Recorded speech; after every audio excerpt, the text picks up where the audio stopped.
All right, welcome to the InstantCast presented by the Pewtercast. Sorry about no music intro. Tried having something there, but literally as we press the go button, I got the little pinwheel of death as far as that goes on the music slide. So sorry about that. We'll fix that in post. Those of you guys listening to this on the download later on the podcast feed, you'll never know the difference except for the fact that I just told you. Welcome, like I said, guys, to the InstantCast. This is the InstantCast for the Buccaneers versus Ravens game. That would be game number 14 on the season. I am joined by my co-host. I'm Brent Allen, the host. I'm joined by my co-host, Ren Daxt. Ren, welcome to the final show of the regular season. We're now time to downshift into our off-season schedule because it's here, baby. It's here. Yeah, long time no talk, man. I know, man. It's been we go all season long and multiple days a week, and it's been like over a week now. Right, it's been right on a week, but not a shocker, I guess. Quick thoughts on the game. The Bucs, had their opportunities in the first half and didn't capitalize. And then once the Ravens decided to not be cute and throw the ball, I think they scored every single time they had the ball, except the end of the game where they decided not to try to score. And then after Jameis's interception, where the defense came up real big, and I think the Ravens actually lost like 20 yards on that next series. I think the Ravens scored every single time after that, and took like 27 minutes off the clock every drive. They definitely used the clock. That is for sure. Absolutely, and you can do that when you're a running team, as the Ravens are. Apparently, I guess if you read some of the preview things from some of our fellow Buck fans, they would have told you that, and it's certainly the guys on TV told us that quite a bit. So yeah, it's I don't know. Ran a couple of thoughts on this game for me. This is one of those. This is one of those games that I'm sure for a lot of fans they kind of feel like it's a little bit of a kick in the balls, But it wasn't for me. I gotta be like, I'm sitting there at the end of the game. Now this is the InstantCast, right? This is all about those first reactions. I'm sitting there at the end of the game, and I was like, okay, like, and it wasn't like what was it with the Redskins loss a couple weeks ago, where I was just completely apathetic. I was like, yeah, I just don't care anymore. Whatever. Like it wasn't that because I care, but it didn't feel empty. It didn't feel heartbreaking. It was just, hey, that was a loss. I think at this point, I referenced it sort of jokingly. The Buccaneers are now officially, the season is over, right? They're out of playoff contention, like mathematically or something like that, I guess now.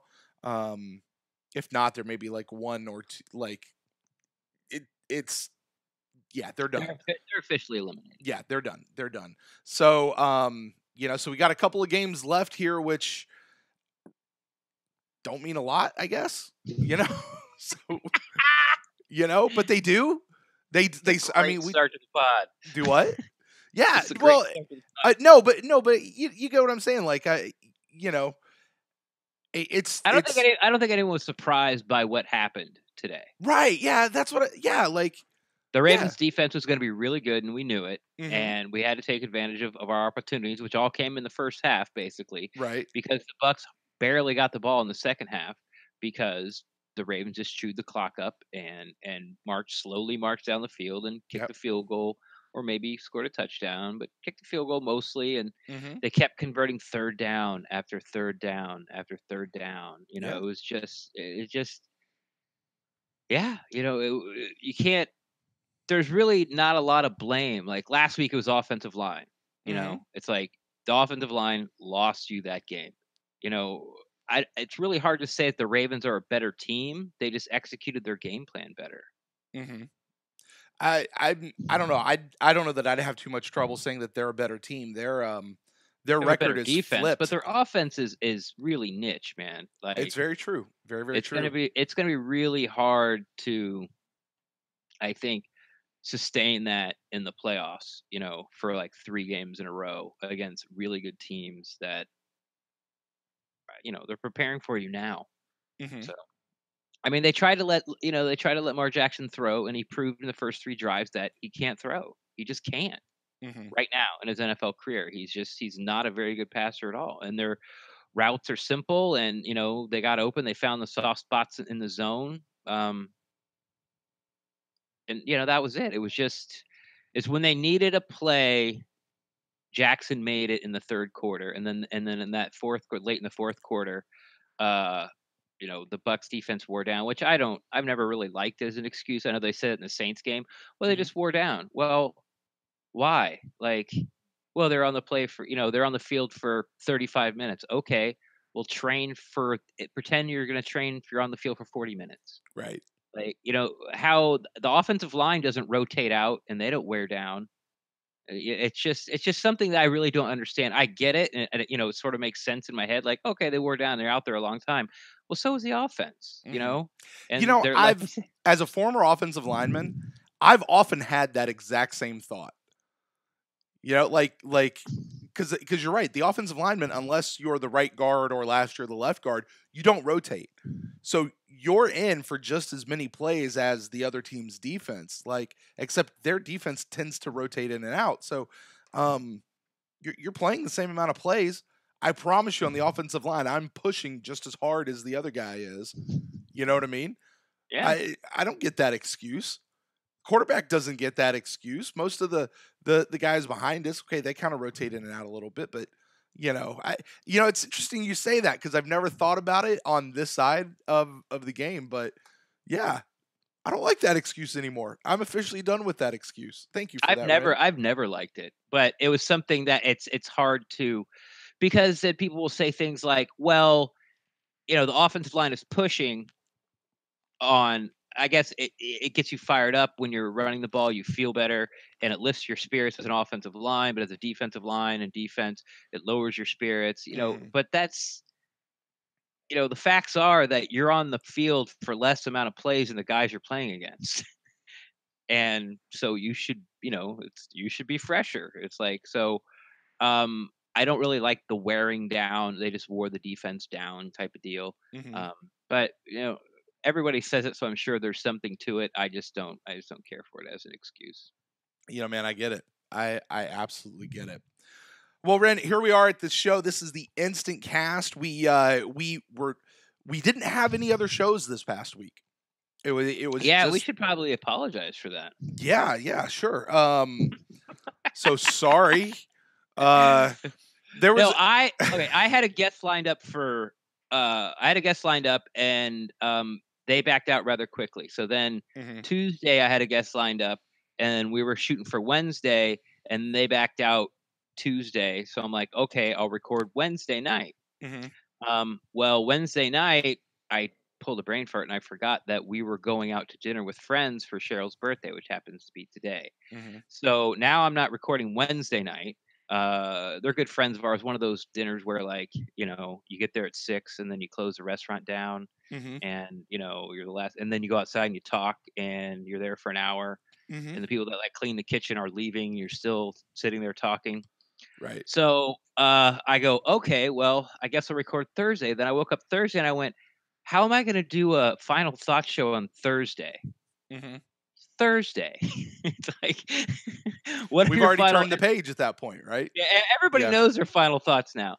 Yeah. So then I'm like, okay, Brent gets in Friday. We'll mash it together, make one big show. I haven't talked to you yet about it. But Brent didn't get in Friday, did he? Brent got in Saturday because his dates got mixed up. So and I knew he was on vacation, so I didn't bother him. So that was that. So I got a text. You couldn't have bothered me anyway, my friend. No, exactly. No Wi-Fi. You couldn't have gotten in touch with me if you wanted to. So here we are. We did I had some people slide in my DMs, and I saw some people on Twitter like, "Hey, what's wrong with you guys?" And that's it. My bad on waiting till Wednesday and then forgetting about because I didn't want to go solo, and then forgetting about the birthday dinner, and then Thursday I'm like. Final thoughts. What? Yeah. It's Thursday. I'll just wait till Friday, and then, like Brent said, he didn't get it until Saturday. So anyway, apologies to everybody that are out there that count on us and look forward to our shows during the week. Um, Yeah, life just got in the way this week for us. I did want to give a quick shout out to one of our friends. He's a Twitter follow, listens to, as far as I know, to every show. Scott Ledger on Twitter.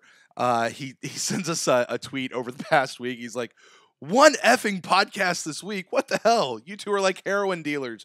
You get everyone hooked on the smack, and then you make us want some more, so you can raise prices. Damn you! I curse you both." Um, We're raising prices. well, I was yes. We're going to go from free to double free. We're gonna Double super free, super secret free. to which I responded. I said, "Man, are you really complaining about something that you get for free?" Oh wait. Oh wait, Dot yeah, dot dot. exactly. So a little bit of fun there back and forth with Scott. I appreciate the good humor. I really do. So, but yeah. So here we are, guys. Back with this. I do want to say hello to everybody who is joining us in the Mixler chat room. You guys are fun and awesome. Big conversation happening over there. And I want to say hello to everybody who is also joining us on YouTube. It's interesting. You'd think late in the season, after a game like today, that everything just kind of starts dropping off. But I'm looking at the numbers, and it's a little bit lower than what we would normally have a little bit earlier in the season, but they're still up there. So thanks to everybody who's joining us there, and for everybody who downloads the show later on the podcast feed. We love and appreciate you guys all. And here we are, not to talk about us. We're here to talk about our beloved Buccaneers. We can talk about the game. We can talk about where you guys want to go with the franchise in the future. Hopefully it's more about the game. But this is really more about the catharsis of the show. So I want to remind everybody, this is a PG-13 show. So please, it's really more about just making sure that we're having a conversation and not just railing off at the mouth because we're pissed off or something like that. So with that, Ren, let's go ahead and open up the phone line for anybody who may or may not want to call in. Which, yes, if you don't want to call in. I have a reveal before you open the phone line. I can't do that yet. Okay, go ahead. I am on the get rid of Dirk Cutter train. Whoa! Yeah. Whoa! You got to tell me this stuff ahead of time so I can put like news flashes up on the video and whatever. You are on the get rid of Dirk Cutter train. Ooh, do tell. Well, you've heard me say the reason I want to keep Dirk Cutter is the top 10 offense, the way the offense has been playing, and in today's NFL, it's all about offense. You need to score points. It's not really about the defense. We'll see how far the Ravens go with this game plan they got. With this setup they got. You can win some games and make the playoffs, but almost got to play perfect football offensively to be able to win games like that. Now, with Jameis Winston back and the way that he's running this offense, as far as the decisions he's making in this offense now, because he doesn't want to turn the ball over, we don't score enough points to keep Dirk Cutter. So when Jameis and Fitzpatrick were taking their shots deep down the field, and it's not just these last two games, because the Saints do have a pretty good defense. Obviously, the Ravens have a top-notch defense. But even the San Francisco game, that was a nice, slow and steady, like a professional football game. We're just better than these guys. We're going to grind it out, not make mistakes, and at the end, we're going to be winning in points because we just have more talent than they do. Well, in a game like the Saints, in a game against the Ravens, you can't do that. You got to be a little more aggressive. And I think the way Jameis Winston is playing now, which I like, I'm not blaming it on Jameis Winston. It's Dirk Cutter's offense is no better than anybody else's offense in the league if Jameis Winston is going to play quarterback that way. And if Jameis Winston is going to play quarterback that way, then the other things that bother me with Dirk Cutter now supersede his offense because Jameis isn't going to run his offense to its high potency. And, there's an argument out there that no one can. It's a high turnover offense if you play it aggressive. So that's where I'm at. His slow to change is always been sort of my biggest thing, and I'm that's why it's like Benenacht, refusing to get in, refusing to Peyton Barber last year, Mike Smith, everything that Buck fans feel that's somewhere between 2 to 4 weeks too late. Mhm. Uh, Now it's become the sticking point, that I think that, it just is inexperienced, and it's time for him to go. Just, that's it for me. I find it's interesting. I have this as a note, and I was just gonna kinda actually wait for somebody to, bring it up, to talk about it, but, um, it kind of where I am with this is, yeah, you guys have heard me a couple weeks ago, I jumped on the get rid of Dirk Cutter train, and while I never really jumped off of it, I kinda came back to middle a little bit, Right? and after this, where I am with it is I'm not campaigning for this one way or the other. I know lots of people out there are actually like making a big push for getting rid of Cutter. Um I if they keep Cutter, I can understand why they would keep him, and because he'll be the coach of the Buccaneers, I'll pull for him next year. If they move on, which I think they will, I also very much understand why they're moving on, and I think it actually could be a really good thing. I have issues with the way Cutter runs the team because ultimately, for me, at the end of the day, Cutter is not treating his job like a head coach. He's treating it like an offensive coordinator. You've got to be responsible for the entire team, and I just don't see him as taking charge of the whole team. I don't see him as a guy who has established any kind of a winning culture. And when I turn around and I look at a midseason firing, just the midseason firings this year that we've seen around the league, starting with our own Mike Smith, and now what's happened with our defense in the last what 8 games or so, right? Right. And then when you look over at, oh my God, the Cleveland Browns fire their coach, not even midseason, like quarter of the season. And now, did they win their division today or something like that? No, Like, no, no, no, no, no. They're barely alive in the playoffs. no, I heard somewhere, and I don't know exactly what the math is. Brent, they're barely alive in the playoffs.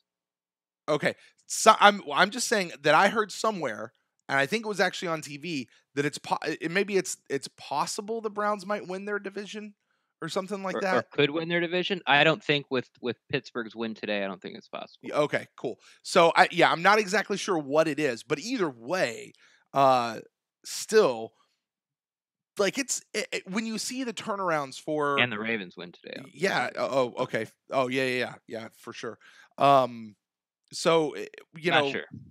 when you see the turnarounds that these kinds of things make, even your argument of, um, if you get the one you've kind of been saying for the last couple weeks of, if you change the head coach, then you change a philosophy, and you can have the same people, but all of a sudden things go down. It can also go the other way around, and actually everything Exactly. can get better. And so I kind of still lean towards, I think it's time to move on. But I'm not campaigning one way or another. Now, I'll also say this. I see lots of people saying this in the chat room right now. There's a report that came out from somebody who apparently puts out a lot of really bad reporting anyway, saying that the Glazers are lining up their head coaching candidates and blah, blah, blah, blah, blah. And listen, guys, let's think about this.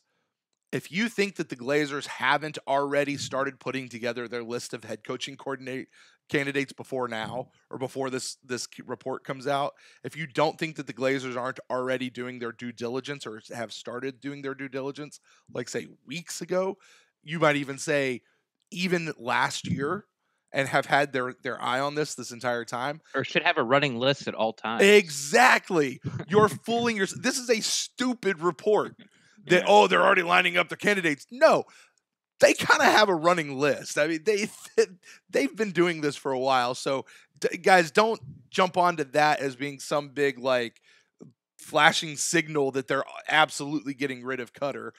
They've been doing this for a while. The flashing signal that they're getting rid of Cutter is just, I don't know. We all thought, a lot of people thought he was gone last year, and turns out he wasn't. So, I think you just said it best there, and now I've already forgotten it. So anyway, I'm just going to read it real quick. Is that if Jameis is going to play the style of quarterback he's been playing since he's been back after getting benched, like I said, I have no mhm, problem with it. I like it. I think we can win a lot of ball games, and as he matures and understands, situational football and learns where to take his shots and his uh-huh, risks. I mean, he's only 24 years old. right, His receivers did not help him out today at all. very I true. know his stat line looks bad, but he didn't really have a bad game. You know, Mm-hmm. he really didn't. He was the only bright spot on that offense, except for what happened to the offensive line. Like all of a sudden they showed up. They had a Caleb good game Benenoch had today. his best game ever. I also have that note. Caleb Yeah. Benenoch actually had a somewhat decent game today. Every time I looked up, he was downfield trying to like make another block. He was like or Ryan he was Jensen. pulling out, and he was all of a sudden on the other side of the line making some big block and actually holding the block. Jeez, it was so weird. Yeah, it's like, did it take for Dirk Cutter to say Alex Kappa was going to play a lot more the last 3 weeks for Caleb Benenoch to finally understand that, hey, your job's in jeopardy? I mean, he didn't know that before, or like where was that effort earlier? Like yeah, when the ball's hiked, he had a 6-foot square radius he never left ever. mm-hmm. And today he was downfield constantly, like Yeah. time after time after time after time. But anyway, what I'm saying is for all Dirk's defaults, I always thought his offense can overcome it. And maybe somewhere else with another quarterback it can. But if we're going to ask Jameis Winston as an organization and a fan base to not turn over the ball, priority number one, Mm-hmm. this is the quarterback play, and these are the type of games you're going to get game in and week out. And if that's what we're getting, then all of other Cutter's deficiencies catch up, and it's just not worth him to keep him with an offense if it's not going to score like the way it can or should. Yeah, I'm with you on that. I'm with you. All right, guys, why don't we go ahead and open up the phone line? We'll let some people call in. You can share your thoughts on Dirk Cutter, Jason Light, Jameis Winston. You can share your thoughts on the game, state of the Buccaneers, whatever you would like to do. That phone number is 864-729-BUCKS. That's 864-729-2827. You guys know the drill. You guys have been with us all season long. You'll pick the topic. You'll tell us what you want to talk about. But the phone line is open right now. 864-729-BUCKS. That's 864-729-2827. Please keep in mind we only have one phone line. So if you don't get through, call me back in just a few minutes. All right, let's see who we got here. Oh, they went away. Call back. Stay on the line. I'm also not pleased. Never mind. You are on the line with Brent and Ren for the InstantCast. Who do we got here tonight? Hello? Hello? Hello?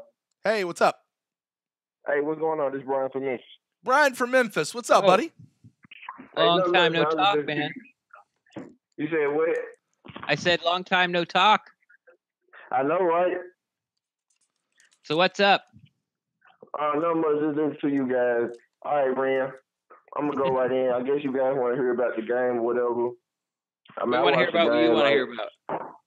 I don't know, man. Like, I didn't have a lot of expectations for the game because at the same time, it really depended on how Lamar Jackson was going to do because they do run the ball a lot. I was just like, well, we got to stop the run. With us not having a lot of linebackers on the defense, I'm just like, well, I don't know how they're going to hold up. If you constantly got to keep an eye on Lamar Jackson, they got two running backs that can do work at the backfield. And with that, he can throw. Like, that's not like Lamar Jackson is not a quarterback. So I was just like, well, we got our work cut out for us. It's basically trying to keep a contain on him and also not let him, allow his passing game to open up through the tight ends and through Crabtree or whoever he's going to get the ball to. I don't necessarily think he was going to throw for a lot of yards, but the threat is still there. So overall, the game, like Jameis, I don't think Jameis did bad. He did good in the first half. Like, he did what you wanted him to do in the first half. Second half is just kind of like flattening out. Kind of like the Saints game. Like, we just came out so flat in the second half. It's like nothing worked. We couldn't get in the end zone. You can't keep the field goal. Also, that extra point we missed, it seemed like we always try to, catch that point throughout the game. Like, we always trying to chase that point for some reason. Like, I don't know what go on. We score, we try to keep the extra point. It doesn't work. And we're chasing that point all day. And so in the second half, when they came out and scored again, it was just like an uphill battle from there on out. But with Jameis, like, I don't know, man. I guess like they said, he's 24 years old. You saying basically the scheme is, turnover prone, but I disagree. I have to push back on that somewhat. Even though it's a wide open scheme where it's a lot of pass and it's a pass first, you pass to open up the run, like it still comes down to decision making for the quarterback. Like, you can take your shots, but take them wisely. Don't take them like in an excuse like, well, that's how the offense is. It's 50-50 no matter what. Like, no, you take them if you got them. If you don't get them, check them down, take the set, throw it out of bounds, do something. I just think what's lacking overall, of course, our line, the left tackle, Donovan Smith is not playing up to expectations. He's garbage. We have no right guard, Bennett, Alec or whoever gets in there is not going to hold up. But I really do just think Pay Barber, he's doing as much as he can, but I think he's definitely considered a backup or like, a change of pace back. We don't have a true alpha running back that takes their weight off. Oh, if we need to move the ball, like we'll rather pass than run. Like we need a good running game, and I think overall, if we get a set running game, it kind of takes a lot of the pressure off the quarterback having to make these big plays and also kind of balance out the offense.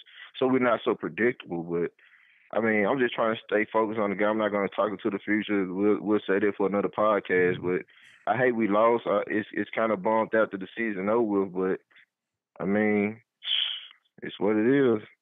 It's what it is, man. It is what it is. I wasn't trying to blame Cutter's offense as it being turnover prone. I was just saying that narrative is out there. A lot of people and they'll point to Matt Ryan's interceptions when Dirk Cutter was the head coach, and it doesn't lend itself to safe football. And you're right. Jameis can still take his shots when he wants to, and then check it down. But it's when he feels that it's bad situational football. But it seems since he's been back, like he takes less risks with the ball, which is fine by me. It's great by me. He's playing way more conservative, which is good. I mean, like I always used to say back last year when I was going on not to cut you off, like, well, we don't need 300-400 yards a game. Just play conservative, protect the ball, just take what they give us. We should be fine. It's just you like it when it doesn't create turnovers, but then again, you want more when we need more. But that's the risk we run. So. And something I've noticed about Peyton Barber is, and I noticed back in the Giants game, and then I've been sort of seeing it pop up lately. Now, I'm not negative Peyton Barber, and I think he's a starting running back in the National Football League. But for a team that no one really knows who their running back is, it's like he's good, he gets okay yards, he scores some touchdowns, but he's on nobody's fantasy team. You know what I mean? Like those guys. Right. Like those are the guys I think he is. And what I see from Peyton Barber lately is when he gets into open space, he can't make people miss. He'll get into open space and make one or two moves and end up running right at the guy and almost juke himself into the tackle. In the hole where it's a small hole, he can make a guy miss there. But in the open field, he doesn't. He just can't. He I don't know. Like he fakes himself out and ends up trying to run the guy over. Now I think that's the only thing that's missing in his game. It's really hard to say that if he's a poor pass catcher or not. I know he dropped one last week, but he just doesn't get the ball thrown to him enough to actually make that decision. I feel that he's a poor pass catcher or not. But as far as he's the opposite. He's the exact polar opposite of Charles Sims. You put Charles Sims out in open space, put somebody in front of him, he will make that guy miss 99 out of 100 times. Peyton Barber is the exact opposite. But you put Charles Sims in the hole, he's going nowhere. You get Peyton Barber in the hole, he's going to get what's there, and he's going to fall forward for an extra 2 or 3 yards. So that's just something I've been noticed about it. But this game is what you said. It was the Bucs could not get off the field in the second half. Like the Bucs had the ball 4 times in the second half. One time was a one play, I think a one drive pick. And the other time we had the ball with 9 minutes. The whole second half, was it 9 minutes? Yeah, total. They couldn't get off the field, man. They just could not. Defense could not get off the field. Let me ask you this. Let me put. What is the issue with Rojo John? What is the issue with this second round running back that we get? Like, is it mental? Like, we all know he has the ability. Like, watching his tape through college, we know he can break away. Like, what is it? Like, it's 2 games left in the season, man. Like, even when he got in, it seemed like he's confused. Like, he dropped 2 passes, he catches one, and it seemed like he can't even get the ball down to him to make a move. It's just like, Yeah. It's like, man, you keep wishing and throwing that prayer out, like, well, he'll come into this house.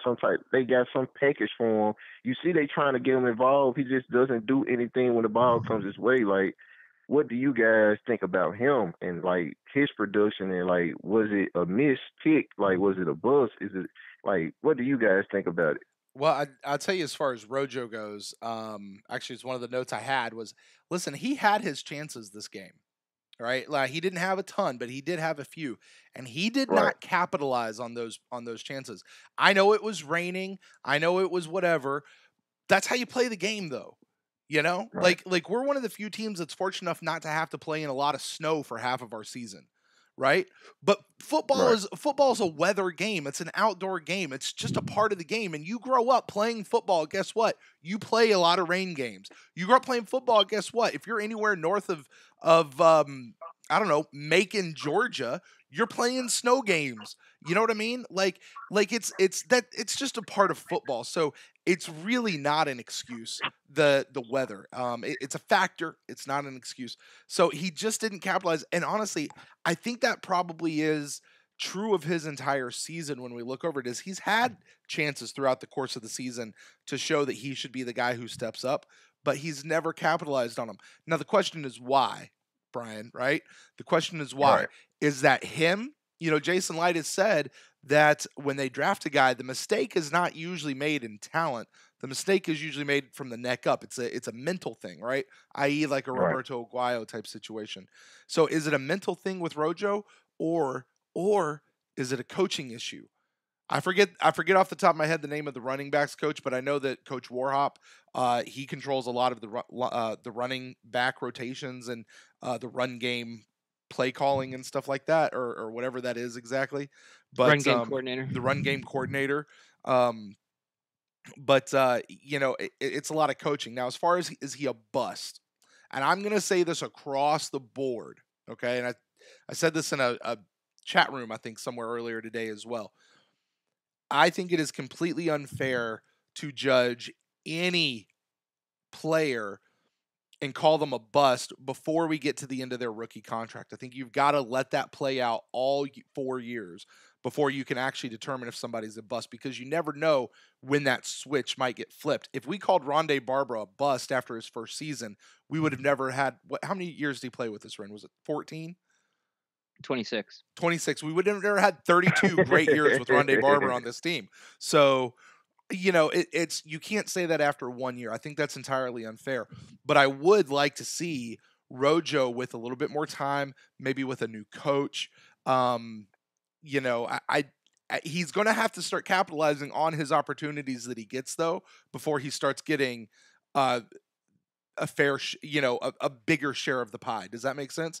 He's going to Yeah, have that to makes start doing sense. it. That's on him, but I'd like to see what happens with him when he can do that. All right, guys. One last question before I get off. I'll let you Okay. guys get back, open the phone line. One last question. Okay, is I already understood? You know, hey, we're out of playoff contention. Do we start bringing up, you know, the third string or second string, start seeing what they get? Like, i.e., Ryan Griffin. Let's give him some game time.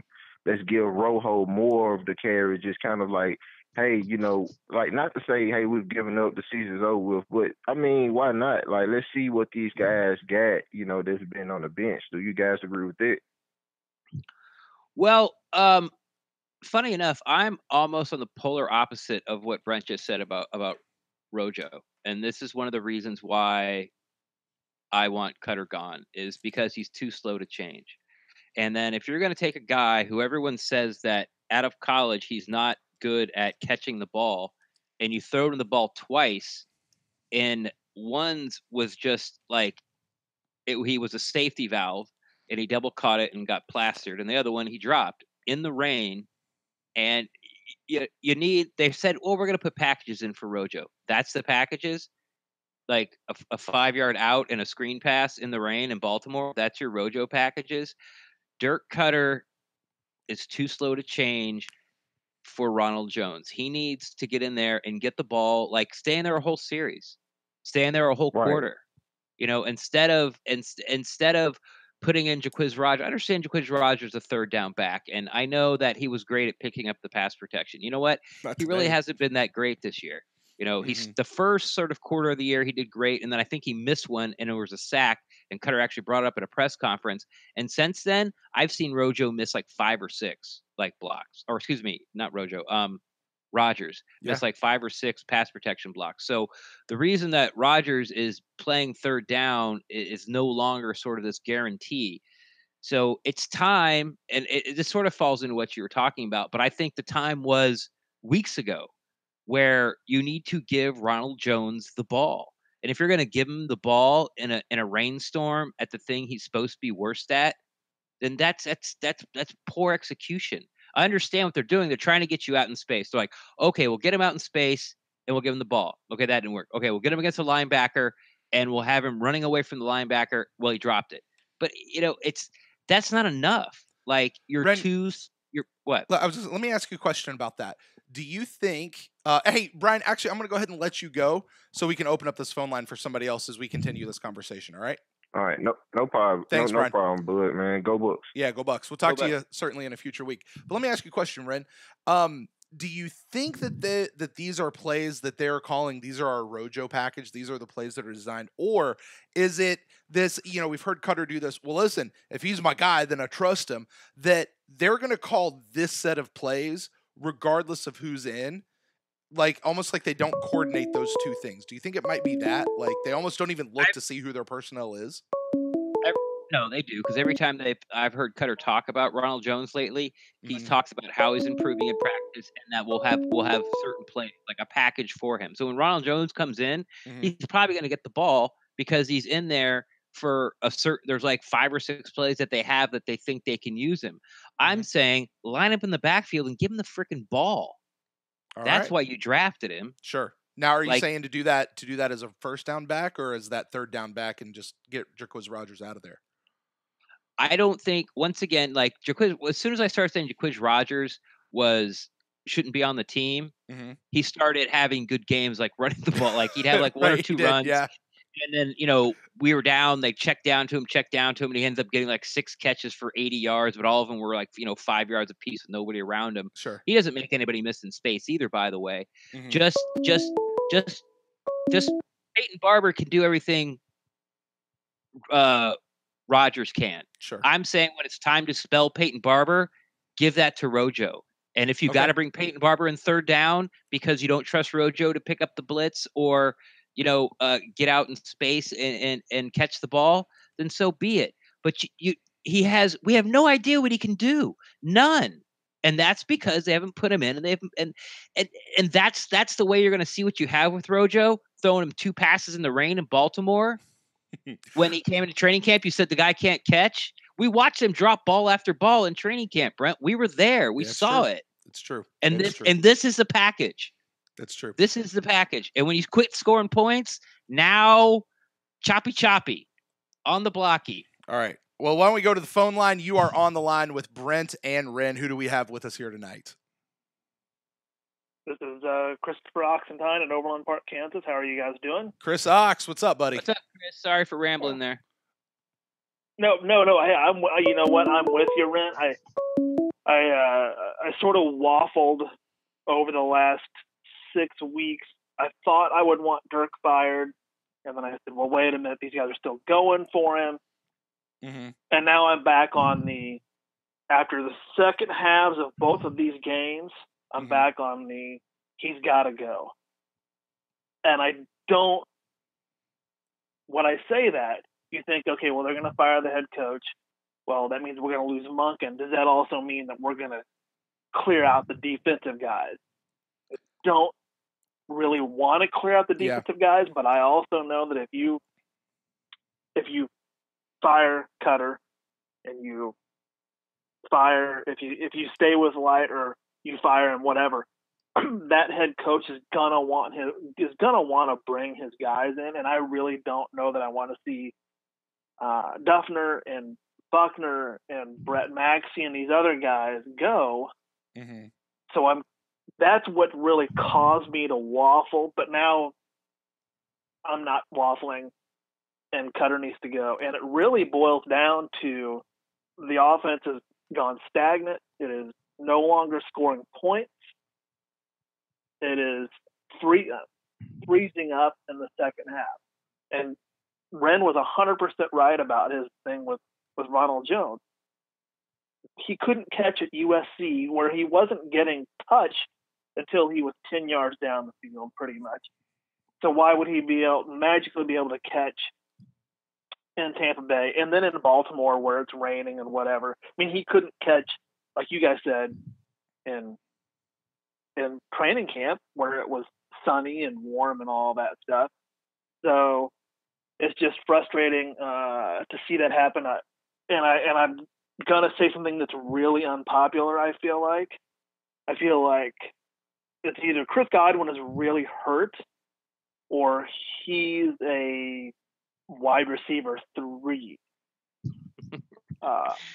with the Buccaneers. I mean, that first pass on that drive, that's a touchdown if he catches it, because there was nobody else back there, and Eric Weddle was kind of standing around over there on the other safety. They weren't catching it. Mm-hmm. Yeah, and he just straight up dropped it, and that was a touchdown.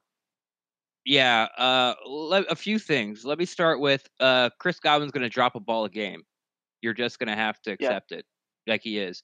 Mm-hmm. He's had 2 really bad games. I'm not with you yet to say he's wide receiver 3.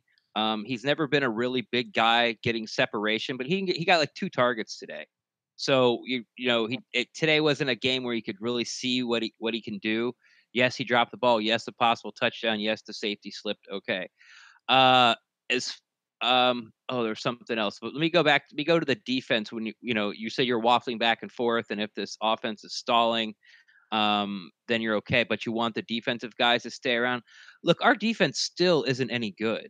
Like, just because they've had an improvement against a Washington team who, by the way, is terrible, is not going to win another. Well, they did win today, but they won with like 16 points against the Jaguars. We beat the 49ers. Former Buccaneer Josh Johnson with and we beat the 49ers, who had none of their wide receivers, and their defense is pretty good.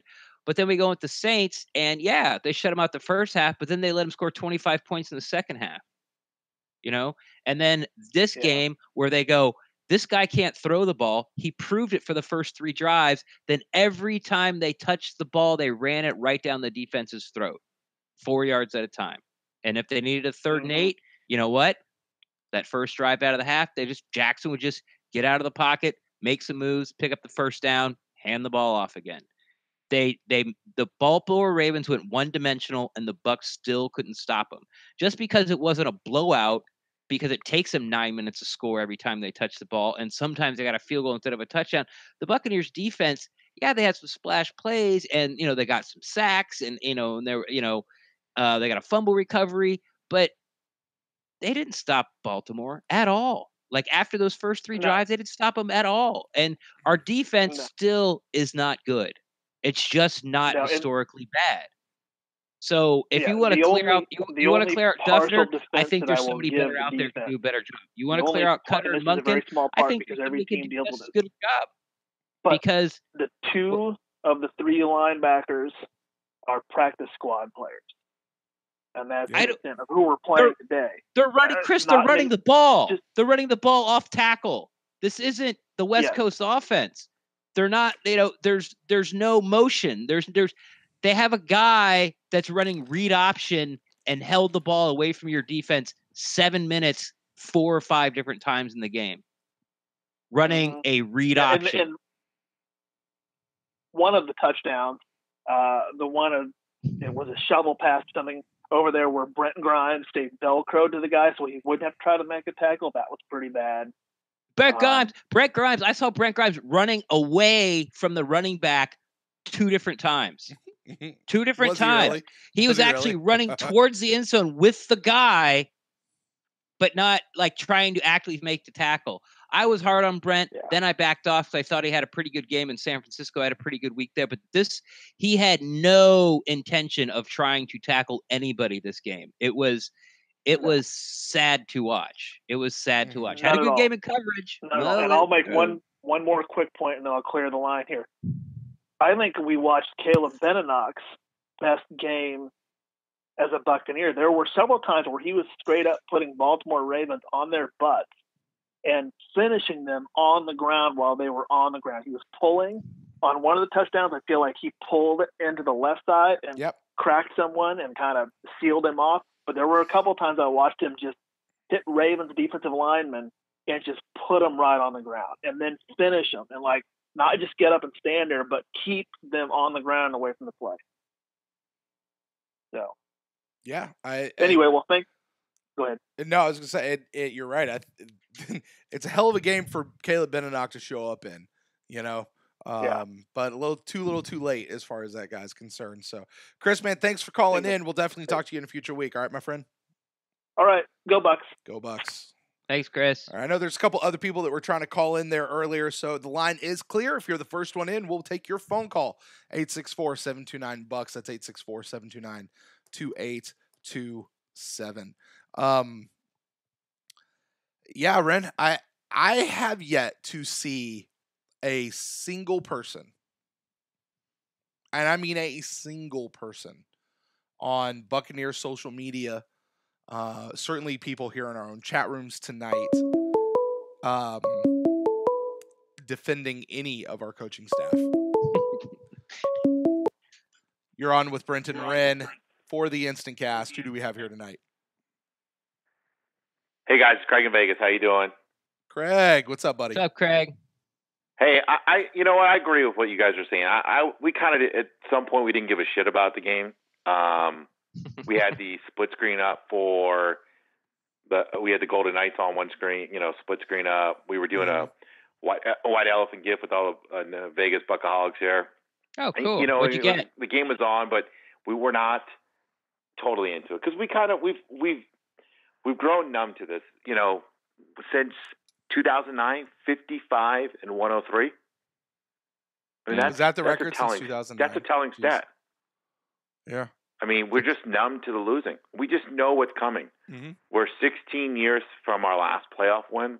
We are over now 11, 12 years since making the playoffs.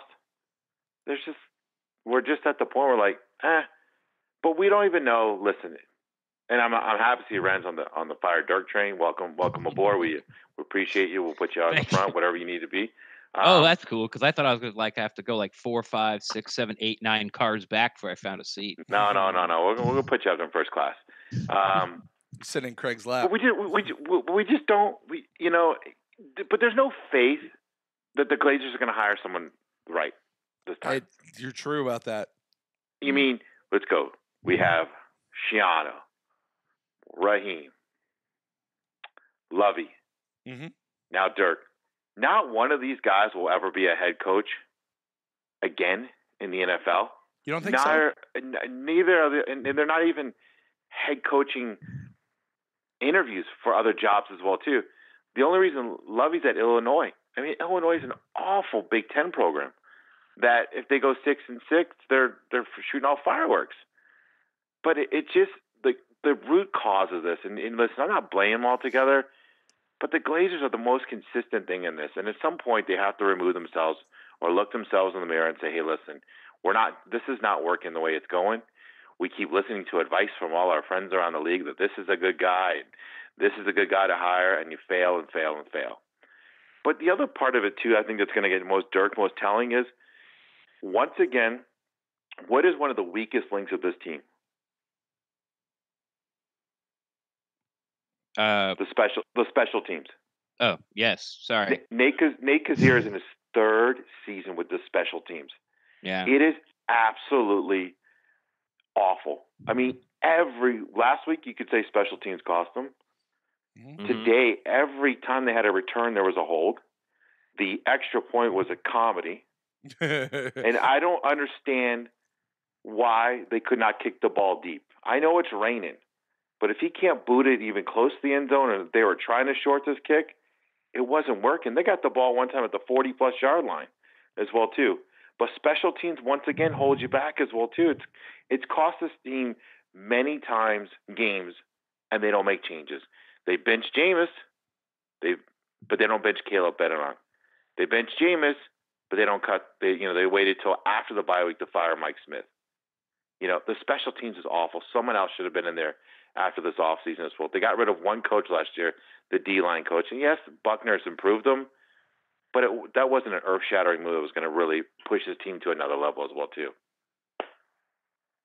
Yeah, we were hoping it would, and it took about 7-8 weeks, but the defensive line has I don't want to say caught fire, or at least they're playing up to their potential. Vita Vea had another monster game. God, that guy was all over the place. He was, yeah.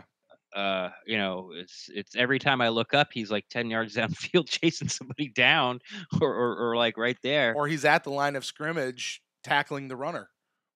Yeah, I saw. And Nassib could have had a great game if you'd have made a couple more sacks or tackles. He had chances, for a couple of times as well too. But why also was Gerald McCoy on 3rd and 1 on that one play on the sideline?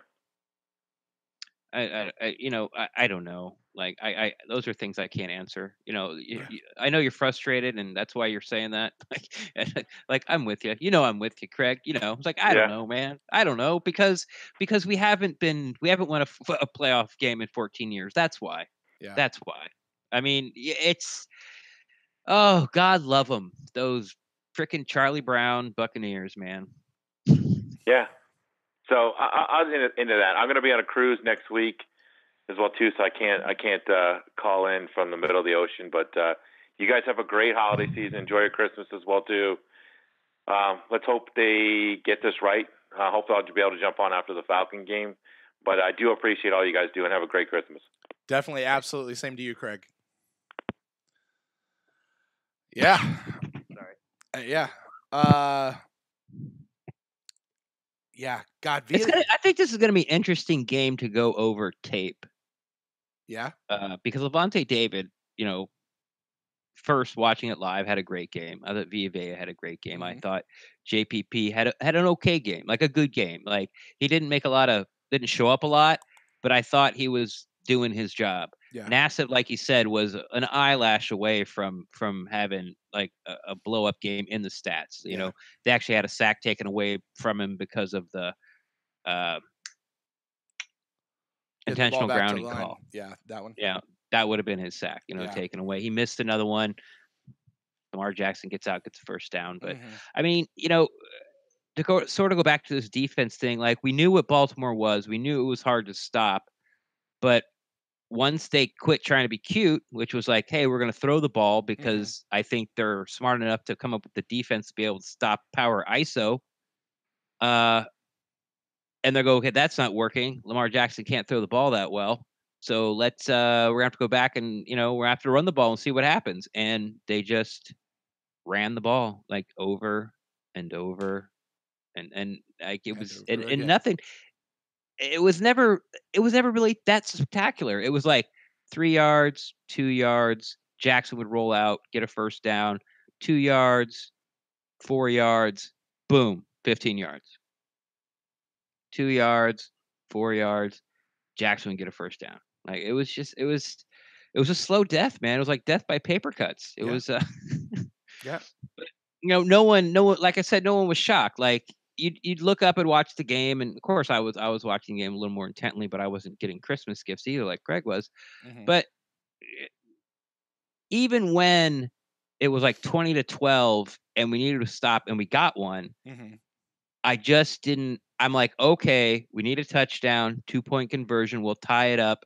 Like I knew that that's what we needed to do. And if maybe it was like during the first 8 weeks, or basically not since the, I guess the 49ers game.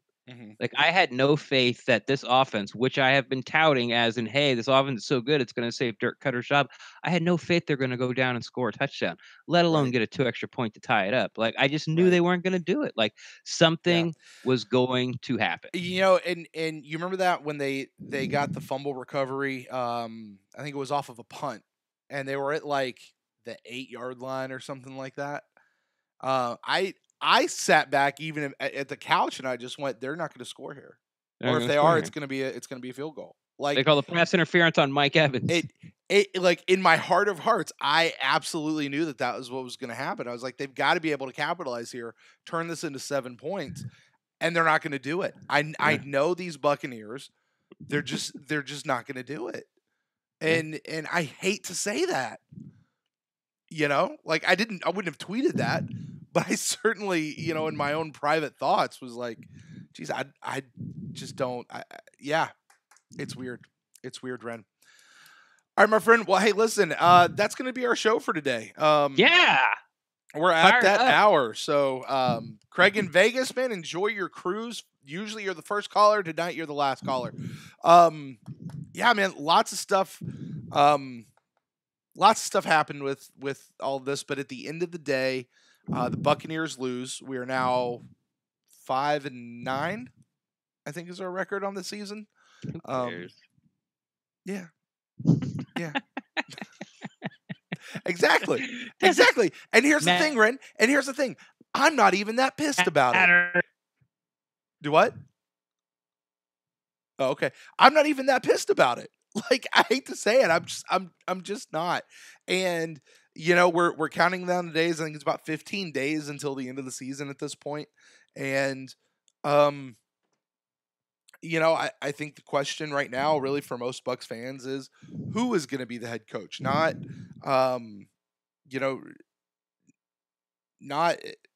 what are we doing next week, or what? We've already turned that page. So, yeah, it's going to be an interesting final thoughts show. It's going to be an interesting, it's going to be an interesting week, couple weeks going forward.